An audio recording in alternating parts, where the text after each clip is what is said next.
नमस्कार सर्वांना. जय शिवराय, जय शंभूराजे. ह्या व्हिडिओमध्ये तुमच्या सर्वांचं सहर्ष स्वागत. सकाळचं तर आपलं सगळंच काम उरकलं होतं आणि उन्हाची जराशी झोपली होती. तोपर्यंत मला झोपतानाच दाजींनी सांगितलं होतं की बाई तुला गुरं धुवायची आहेत, उन्हात खूप घाण झाली आहेत. बरं म्हणलं.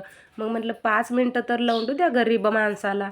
मग दाजी म्हणले हां लवणते तर लवण. पण मग कसलं लवणल्यावर झोप लागते का काय लागते. मग चला बाई म्हणलं कवा ना कवा धुवायचीच आहे ती, आपलं धुवून टाकावा. मग पेट्रोल घेतला आणि पेट्रोल वतलं टाकीमध्ये. आणि लाईट तर नव्हतीच आपल्या इकडं. लाईटीला कधी आमच्या इकडं राहूच वाटत नाही. आमच्या इकडं लाईट नांदतच नाही, सारखी पळून जाती.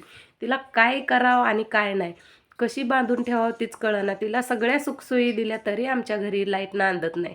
मग काय केलं. मग इकडं कोंबडीने अंडे घातले होते थोड्या ठिकाणी, दुसऱ्या ठिकाणी. मग म्हणलं इकडं पण कोंबडी बसलेली दिसते, बापरे ही तर टोची मारल मला.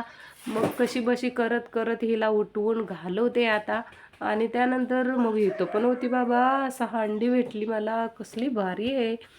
आणि मग त्यानंतर मग त्यानंतर एक गाय तिकडं बांधली होती, दुसरी पण गाय अशी करून करून सगळ्या गाया बांधून घेते.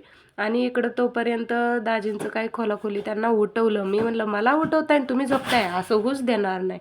मी जोपर्यंत आहे तुम्हाला शांत झोप लागू देणार नाही. मग दाजींना उठवून कामाला भिडवलं मी. तिथं लूज झाला होता, नट आवळायला लावला. मग गाय सगळ्या बांधून घेतल्या, पाईप पण पसरून घेतली.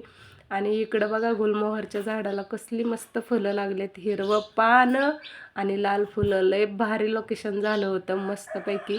पण ऊन भरपूर होतं, ऊन तर लय लागत होतं. आवरा की पटापटा म्हणलं, कसलं करताय कदा दह्याच्या गाया. आणि इकडं माझं तवर म्हणते मटण कर मटण कर. बाय बाय करू म्हणलं रविवारी. आता टाटा बाय बाय तोपर्यंत.